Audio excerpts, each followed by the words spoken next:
What's up guys, it's your favorite QB coach and give me 6 months of your time and I'll give you the best golf swing of your life.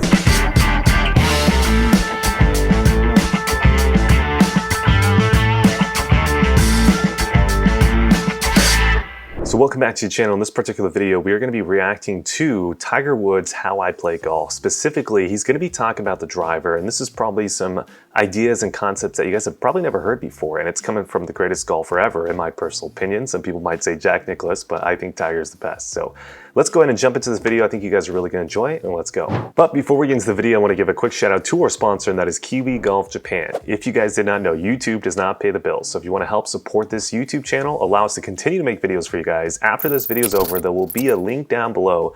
Make sure to go click on that link, sign up for the Kiwi Platinum membership. It really helps support this channel, and you're going to get access to over 330 videos, and we post roughly right around 20 videos every single month to that site. So with that out of the way, let's get into Tiger Woods. How do I hit the driver? Well, hitting the ball as far as I did when I was, early part of my career was a huge advantage. All the par fives are reachable with irons. I generally had wedges into a lot of the par fours. Theoretically, I felt like I had a couple shots per round up on the field if I was able to drive it well. Compound that over a tournament, season, decade, there's an advantage to being long. And you look at all. And this is something I heavily agree with, but before I get into the point here, this is the beginning of the video. Again, this is how Tiger Woods drives the golf ball. He's going to be going over some basic setup ideas, some basic swing thoughts that he does for different types of drives. But the first major point he wanted to bring up in this video was his major advantage that he had over the field, which was going to be his overall distance. At the time that he was playing, he was by far a lot further than probably 95, 99% of the field at that time. And that's a huge advantage. And we still see that being a huge advantage to this day as well.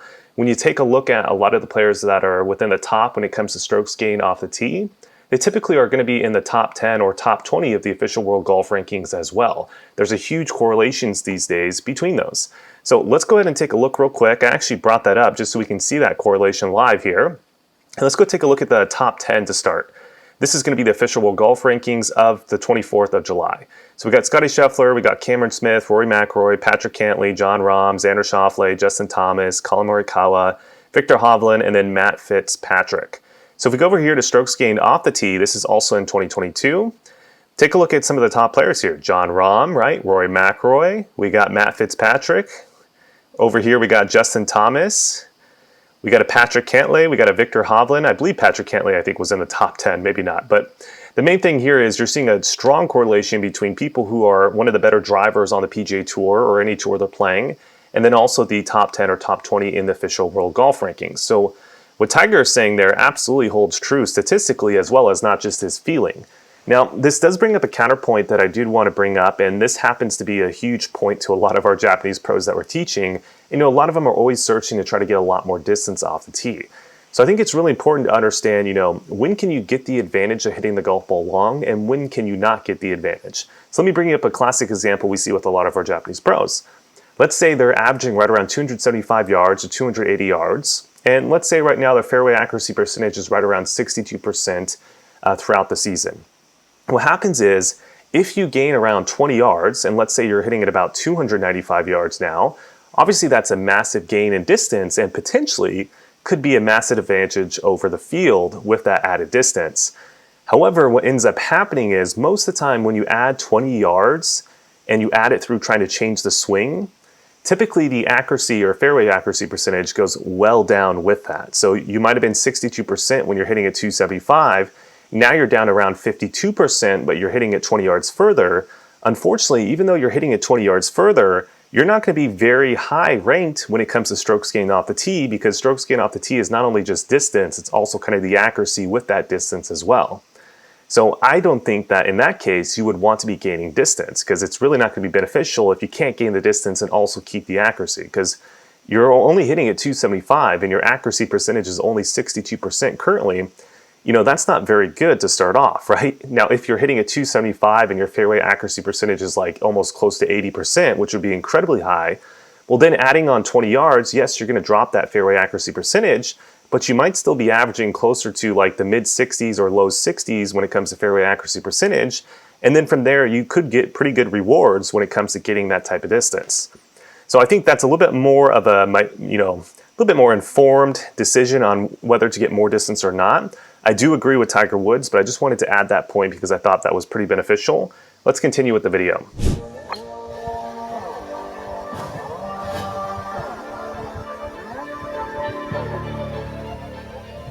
Hit the ball in the middle of the face. Let's start with that. My dad was a big proponent of swinging absolutely as hard as you possibly can on two conditions. One, you can maintain balance, and two, you can guarantee you can hit the ball in the middle of the face. If you can't do any one of those two, then you can't swing that hard. So I think this advice is obviously great for more so the talented player, the more so physically capable player who probably already is playing professional golf or is on track to playing professional golf. It's great advice, right? Because we already all know how to hit the golf ball in the sweet spot, those types of players. And for the most part, whenever we get into trouble, it's typically because we're trying to go at it a little bit harder, trying to get a little bit more distance. And then from there, we can tend to get some mishits and really get the golf ball going way offline. So being able to swing as hard as we can while keeping balance and hitting the golf ball in the sweet spot is going to be great advice for players like that. However, for a lot of the clients I'm teaching, they can't even hit the golf ball solid swinging at half speed or even, 3/4 speed, right? So for those players, this is obviously not the best advice because it's not so much informed. And that's why, videos like this typically, especially when it's coming from a player as a caliber as like Tiger Woods, it's typically much more geared towards the better player who's already on that pro track, or maybe maybe you're a high level amateur golfer. It makes a whole lot more sense to watch these styles of videos. But for you amateur golfers out there, I apologize. This probably will be somewhat useful for you, but maybe not the best useful. So let's continue. That allows me to, one, to be able to hit the ball further, but with less effort, and two, control my misses. I see so many people just go up to the tee and put it in the ground. Well, all right, let's stop it there. And that's also a really incredibly important point as well. When it comes to misses for all types of golfers, typically when you get the crazy misses, yes, they're going to be a little bit of a face angle issue relative to the club path. 100% agree with that. But when you get the really, really big misses, it's typically also a pretty severe strike issue on top of the face angle issue. To give an example of this, let's say you're hitting it in the sweet spot and your face angle is 3 degrees open to the path. Maybe you'll hit a little bit of a push fade, maybe even a little bit of a push slice depending on how fast you swing, but you're probably going to keep it in the relatively in the playable zone, right? You might be slightly in the trees, slightly in the rough, maybe even a bunker, but you're not necessarily OB. But then compound that 3-degree face angle open, or maybe even more, with a heavy toe strike. That's when you start to get the golf ball going way offline, way off to the right, most likely, and that's when you start to get in trouble. So when it comes to typically most players, from what I found, yes, there's a little bit of face-to-path issues, but most of the time, the biggest issue is strike location and why they're hitting it so far offline. Maybe they have a big two-way miss. All of that can typically be drawn back to strike issue and not necessarily face-to-path issue, which is something that a lot of people don't really keep into account. They feel like they just can't have good face control. I was like, well, sort of yes, because you can't really have good strike control, but where you're pointing the face at impact is relatively actually kind of similar. You're just getting some pretty crazy different strike points, and that's going to get you some really different results when it comes to curvature. First of all, what side of the tee box are you going to go to? Hogan was a big proponent of this. Immediately, the tangent itself sets you up to either go down right or left. What shot you're going to play based on that tee location. Then tee height, what shape shot you're going to play. And this is something that's really important when it comes to course management. Tee location. So where are you going to tee the golf ball up? So to give you an example, you could tee it up all the way over here, which is more so towards the right side of the tee. You can tee it up over here. So what he was talking about there is, okay, what is the hole doing? So let's pretend this hole is maybe a dogleg right. Well, if it's a dogleg right and we're trying to hit a draw, we probably don't want to tee it up over here on the right side of the tee box because the angle that the tee box is aiming you towards makes it kind of difficult for you to naturally hit a draw from that position. You have to aim way off to the right. You're going to feel really weird because your body lines are aiming way right of where the tee lines are aligning you. And most likely you're probably going to have a difficult time hitting the shot. And we don't even know if there's trees over here. There might be trees that you can't even aim over here and be able to hit it over those trees in that particular case. Versus the same hole, if you tee up over here, kind of where Tiger is, now the hole is giving you a little bit better angle. You can aim to the right, but you're not going to be aiming so far right relative to this tee box. And it's probably going to be a little bit easier to hit the draw. So a simple rule of thumb, and this is not always the rule, if you're hitting more of a fade, you want to be a little bit more closer to the right side. If you're hitting a draw, you want to be over to the left side. But again, you also have to take into account what is the hole doing relative to the tee box. So where's the tee box aiming you relative to that hole? And then from there, you can kind of fit around and try to figure out the best spot for what shot you're trying to play. That's essentially what he's talking about here. There's a lot that goes into a simple, innocuous question like that.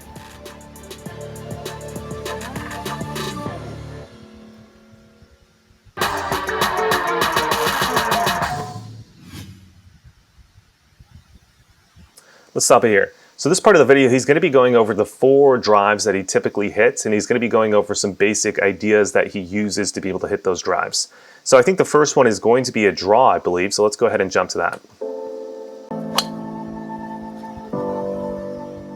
All right, that's it for you guys on YouTube. But before you guys click off, let me give you some quick wrap-up points.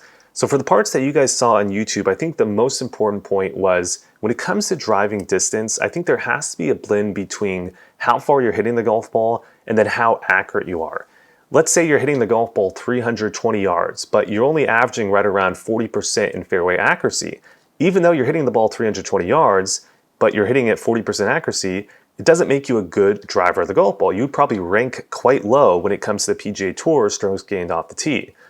Versus another player who's hitting it, let's say 295 yards on average, but let's say their fairway accuracy percentage is right around 65%, they're actually going to be a much more higher ranked driver than that 320 yard person, even though they're hitting it almost 30 yards shorter. So it's not necessarily about how far you hit the golf ball, it's what is your accuracy relative to that.